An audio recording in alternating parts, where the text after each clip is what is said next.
now, once again, Raymond Arroyo.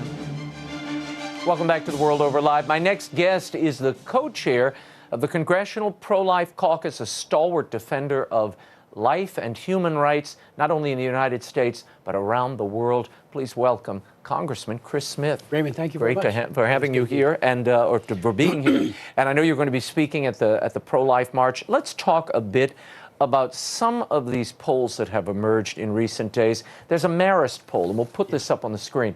81% of Americans and 66% of those who identify as pro-choice would restrict abortion to, at most, the first 3 months of pregnancy. What does that tell you? It shows that the pro-life movement is winning hearts and minds. People are reevaluating their positions.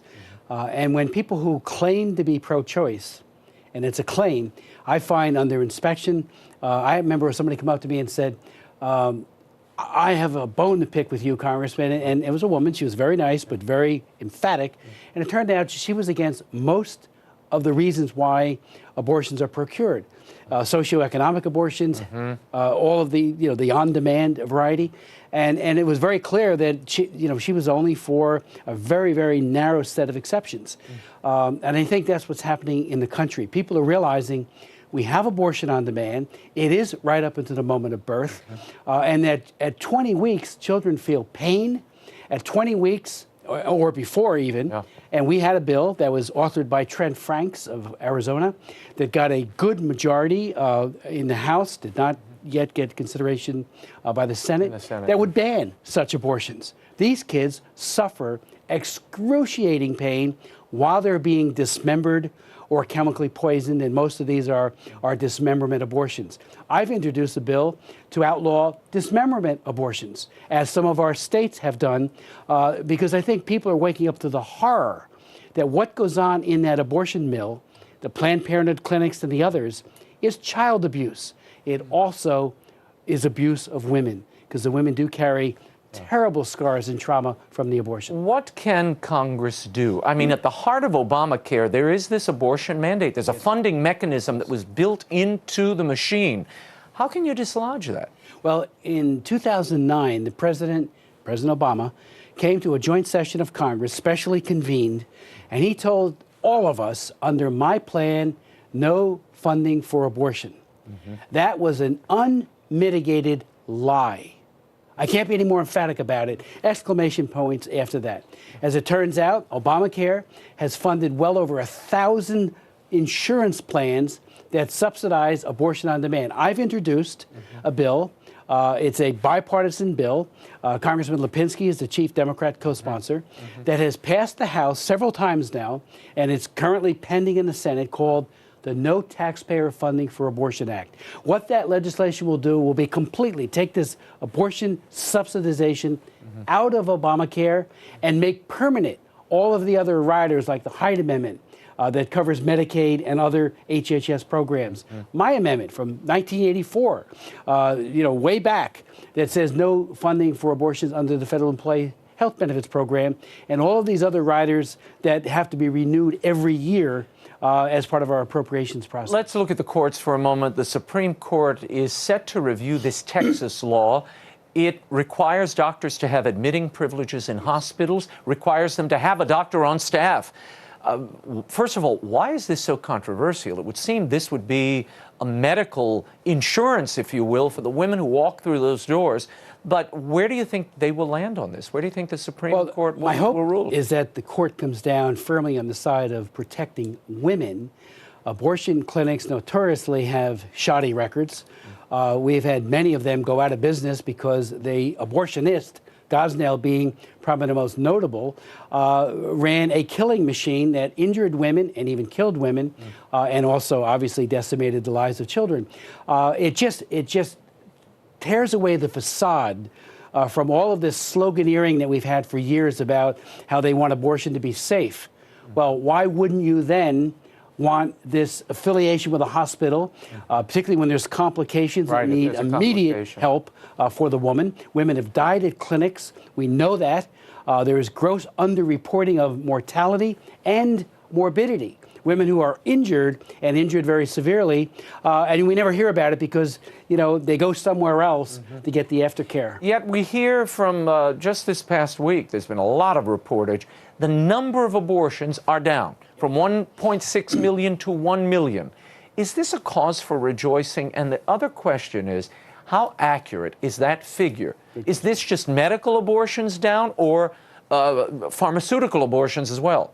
Well, I think we have to be encouraged that we are winning hearts and minds, and fewer women, as best we can tell, but we do rely on the abortion industry to come up with some of these numbers, like the Goodmacher folks who are used to be part of Planned Parenthood. So I hope they're telling the truth that the numbers are coming down, but they're still unconscionably high. We're talking about 1 million babies, little girls, little boys, who are having their lives snuffed out in a violent procedure. And the violence of abortion is so under-focused upon. It's not a benign act. It's not something that is compassionate or even sane. It is very violent. And as you point out, Raymond, there is this trend towards what's called medical abortion, where chemicals are administered. And the baby, we're not sure if that's being tracked accurately. Or counted at all. Or counted, so it's unclear. But I believe, because I get this from meetings I have all over my district and frankly outside the district, that more of the millennials are trending in our direction, making it so that they're less likely to want to procure an abortion when a difficult situation arises, because they already got the message that there is a life. Ultrasound has shattered the myth that somehow a baby is not there, moving, sucking his or her thumb. These are basic facts, but if it's kept out of sight and out of mind, the propensity to procure an abortion becomes higher. I need to talk about this. A few weeks ago, Congress appropriated money for Planned Parenthood in the budget. Now, this is a Republican-controlled Congress, a Republican budget, and yet in there was the funding for Planned Parenthood. Then a week later, the Congress passes a bill begging the repeal of Planned Parenthood and their support from the federal government. Why didn't you defund it when you had the chance in the Budget Act? Well, we have tried, and I have tried going back as far back as the 1990s, when I've offered amendments that would have significantly defunded Planned Parenthood. The problem is we have a president, Barack Obama, and a vice president who are so subservient to the abortion lobby. They are wholly owned subsidiaries of Planned Parenthood. Planned Parenthood says do this, and they do it. And we need, in order to defund Planned Parenthood, a 2/3 majority in the House and the Senate, because any bill that defunds it is vetoed. Now, they get a lot of their money from Medicaid. They get a lot of money from other sources, Title 20, and they get it directly through Title 10 funding. The challenge going into this next appropriation cycle, hopefully, is to lower, if not eliminate, the money for Planned Parenthood, and going into the next presidency to say this group, which has been caught several times, particularly with undercover videos, to be enablers of sex trafficking, Delilah Rose tapes from Live Action, coupled with the sex selection abortion enabling, that they said, hey, bring, at 5 months you can get an ultrasound. If it's a girl, kill it. And on trafficking, they went to a clinic, many clinics, including one at the school, the township that I went to high school, Perth Amboy, New Jersey, and there was the Planned Parenthood person saying, with a fake pimp, obviously a bogus pimp, and a girl that looked underage, but she wasn't, but she was Hispanic, coming from Latin America. And there's the Planned Parenthood people saying time and again, including in Perth Amboy, we can arrange for an abortion up to 24 weeks for this woman who has been trafficked underage, a horrible crime. I wrote the laws on trafficking. It's called the Trafficking Victims Protection Act, to put people behind bars like this pimp. He was a bogus one, of course, undercover. And there's Planned Parenthood saying, this is how we can get her back on the streets, where she will be exploited for this young minor girl. Appalling in the extreme. Completely missed by the major media, CBS, NBC, CNN, all the others, which is very troubling. Now we know Planned Parenthood is trafficking in organs and doing abortions in a way most likely to procure an intact liver, heart, or whatever it might be. I want to shift to politics in our remaining time. We're seeing the race for the GOP nomination in your party. Donald Trump seems to be ascendant, yet National Review, 22 conservatives, major influential conservatives, coming out and saying he doesn't represent conservatism. In fact, he's a threat to conservatism.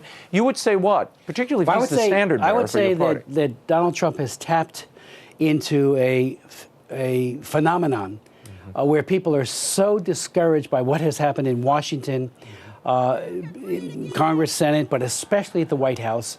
I mean, they're very concerned, and I find it there's an angst out there, the likes of which I've never seen. I think, they want truth, and he articulates a lot of the problems.